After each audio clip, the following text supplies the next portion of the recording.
write and draw stories and artwork, mostly in the form of comic books and graphic novels and children's books. And I've been doing that professionally for about 20 years. And what that means is I've logged an incredible amount of time starting with a blank page or a blank canvas, and then having an idea about it, and then taking that idea from something inside your mind and then making it real in the three-dimensional material world.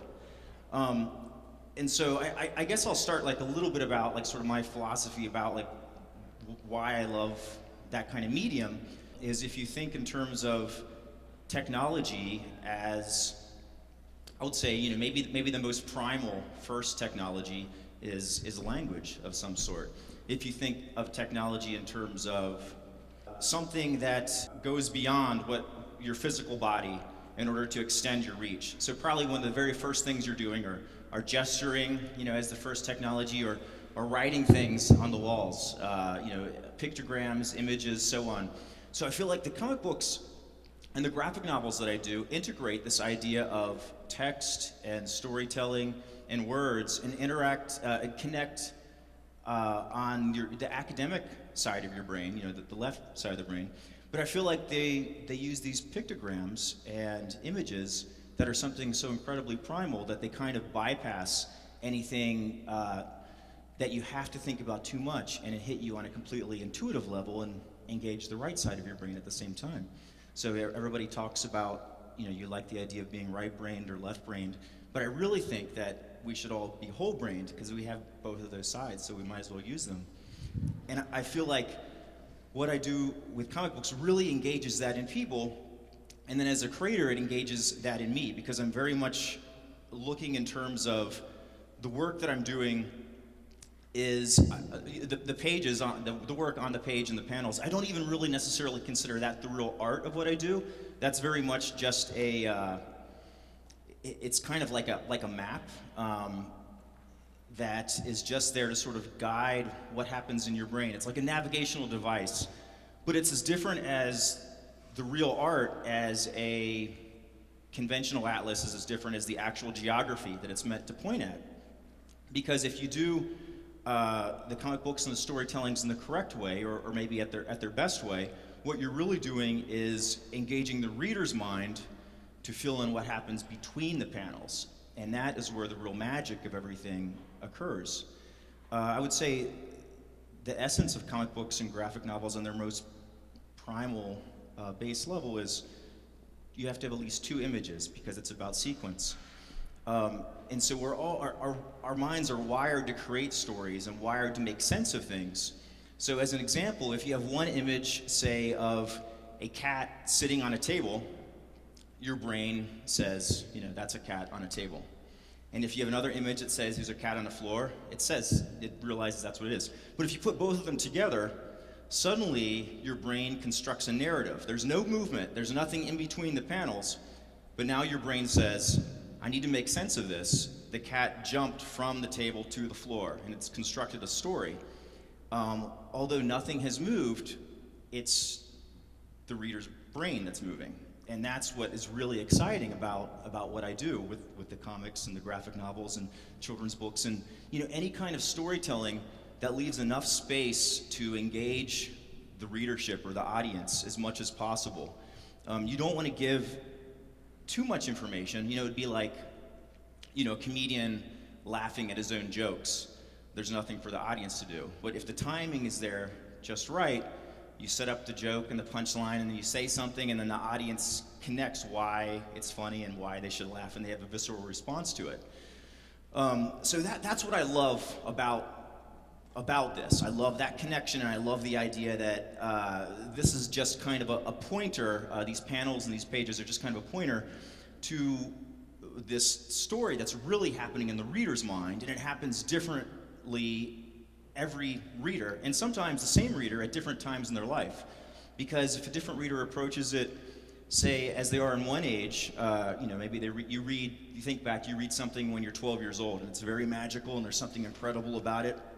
And then you go back to it, say, in college, and you have a lot of other experience, and you read the story again, and you see that there's a whole extra level of texture and things involved, and you have an extra level of texture of where you're coming from, then you get you sort of like it all over again for a whole extra set of reasons. So I try to encrypt that kind of the levels of information and storytelling in my stories. You want to clearly show what's happening with the characters and what's happening with the story, but you also want there to be certain levels that can reward a repeat reading for people at different stages of their life.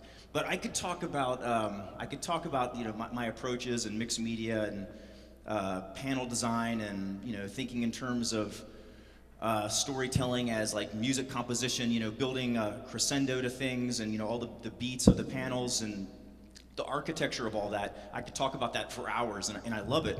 But what I thought would maybe be the central theme to this talk, and might be more appropriate to this talk, is after doing this for such a long time, I realized that there's that interesting intersection between what is in your mind, what's your thought, which is most people don't necessarily consider thoughts, real things, but maybe there's some of the most real things you can have, because if you take that thought and then as soon as you write it down on a piece of paper, there's that amazing intersection between what was inside your head and what's now outside in the three-dimensional material world. And I love that idea, not just in creating, but I feel like once I'm writing stories for a period of years, I can't help but start to look at life and how people live their lives in maybe the same kind of context as when you're writing a story. When you're composing a story, you're setting information here, and this character meets this character for a certain reason. It's going to pay off later in the story, and there's some kind of intelligent design about it, and at the same time, there's a certain amount of happenstance and magic that happens in the process of doing it that you haven't figured out ahead of time. And I started to wonder if maybe that's kind of how life is. And what if you sort of look at life in that way? If you look at life like you experience one thing because it's going to pay off in a later chapter, or you're going to learn from something at this point because it's going to make sense to you later, I wonder if you start to think of it that way, does it kind of make it really happen? Or maybe there are these kind of parallels between how to create stories and the choices you make in terms of creating any project, not just art or story, but I think it would work this way in just about anything, in science as well. I started to think if maybe like martial arts, if it's practiced in the right way, maybe it's useful in all things and it's applicable to all times, not just philosophically, but practically. So there was a recent book I did called KABUKI, The Alchemy, in which I looked back at 20 years of experience doing this, and I thought, well, without realizing it, there's a certain amount of creative principles that I've used to try to operate on my A game all the time. How can you constantly be attracting the best ideas, and I can be working at your peak performance, and also kind of reverse engineering how do you figure out what it is you want to do in your life? How do you find what that is? And so I sort of encoded those principles in this story with the characters. A character found themselves at a certain place where that was meaningful in the story. And looking back, I thought, well, I think there are some useful ways to look at that.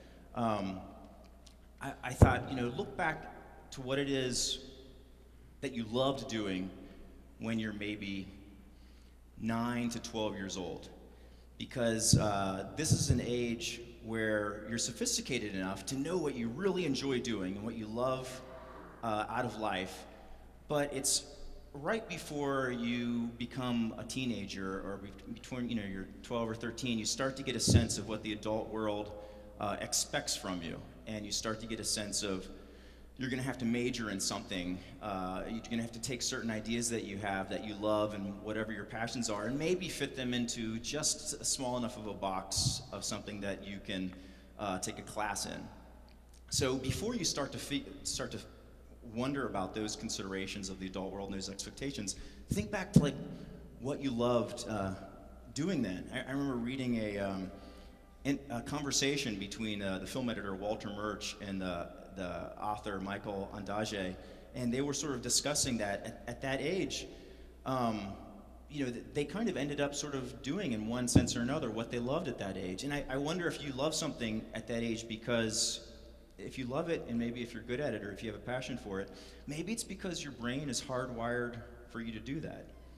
So I kind of use that as a pattern for the character in the story, but in discussing with other creative people, I felt like that's what they enjoy doing at that age. There's an aspect of that they were able to turn into a career and find something useful from in their adult life, even if it's a hobby or another passion or a way of life.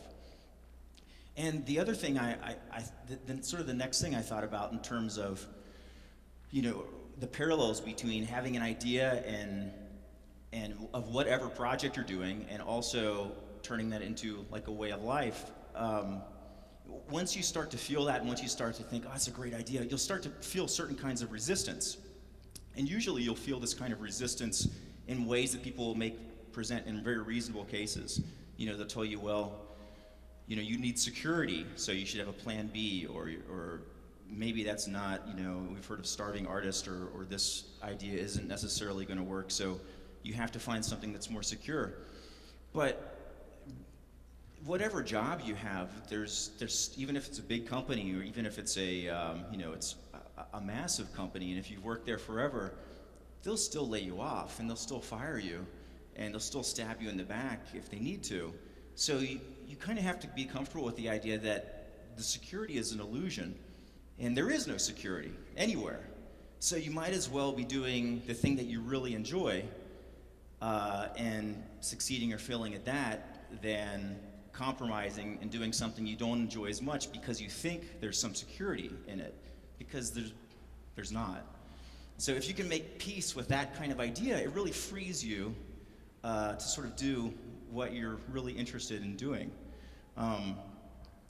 My mother used to do this. She would have my brother and I, when we were very small, do this thing where she would roll out a big roll of paper, and we would lay on the paper, and the other brother would trace the outline of the person. And then we had this neat little outline of our little bodies. And then the idea would be that we would draw inside the outline anything that we wanted. You would make yourself a superhero, or a knight, or a robot, or anything that you wanted to do. And when I was writing the story, I kind of used that as a kind of a literary or visual or thematic parallel to the idea in the story that there's certain things that you're born into that are just a shape of what you're born into that you can't change. In this case, that's the physical outline of where you are in that time period. But what you choose to fill inside that shape is completely up to you. And in fact, you can even go outside the lines if you want to and draw wings on the character or anything else. So I remember enjoying that so much as a child, and having this sort of practice that my mother created for us just to sort of use our imaginations. But I really thought, philosophically, it made a lot of sense too. There's this outline that you're born into. There's a family that you're born into. There's a history that you're born into that you can't change. But there's an incredible amount of freedom that you have to fill into that. Another kind of resistance that you'll face in any project, or in this idea of choosing like what you think is your most authentic self and then just doing it, is this idea of procrastination. You'll start to think, well, I need to do this first, or I need to do that first, or you'll start to think it's really hard, and maybe you shouldn't begin doing it just yet. But that's okay, because you can actually use procrastination to your benefit. All you have to do is rotate procrastinations. So if you have this thing that you think you're supposed to do right now, but because you're supposed to do it, you don't really want to do it, if you have 5 other projects, or if you want to attack the same project from a different angle, then you go, okay, I'm not going to start at the beginning. Instead, I'll start in the middle. The middle seems easier for me right now than the beginning does. And then you do the middle, and you go, I still don't want to start at the beginning. That's a lot of work. I'm going to start at the end. And then you do that. And eventually, by procrastinating this thing, you actually get these other things completed, and then you have so much momentum and so much work behind you that you approach this and you go, okay, now I know how to do this because I've done all that. And I think this works creatively, but I would imagine scientists probably work the same way. You attack a problem not just necessarily from the front, but from a variety of sides. And I think it works that once you sort of embrace this idea of procrastination, you just think of procrastination as a natural physical law. You know, it's like gravity. It's there. It's going to be there, and you deal with it, and you learn to judo trick it. You know, you use procrastination's energy against itself. And then you do this thing in order to not do that thing, but you're still getting this thing done. And you keep rotating that until the initial thing that you're procrastinating doesn't seem that difficult anymore. You know, like gravity, you know, the Wright brothers negotiated it. You know, it's real, it exists. We can't necessarily hover on our own, but we'll figure out a way to create lift. And you negotiate that. And I would also say, like the Wright brothers, you know, there's this incredible tradition of not flying. You know, we've lived our whole human existence with this wonderful tradition of believing that we don't fly and that we can't fly. And then at a certain point, they use their naivete to their benefit to say, well, you know, maybe we could fly. You know, maybe we could break tradition. So I would say don't be afraid to break the conventions at all. You know, in the medium that you're working with, which is what I try to do. If there's conventions there, and if there's borders there, and if you're brushing up against the borders of whatever the medium is that you're working in, that's a good sign. If you're constantly frustrated by those borders, and then you think to yourself, well, I can go outside the lines, or just because this is a tradition, that means it's a good place to start. A graphic designer was asked to sell more shampoo, and he added one single word to that shampoo design. You know, it was on the back, not even the front. And it sold twice as much shampoo. And the word was repeat. You know, the culture that we have, it's not just a culture because it's a tradition, and it's already our culture, and our tradition is already there, and our culture isn't something that you buy constantly. Our culture isn't television. Our culture is what you make it to be. So I'll leave you with that.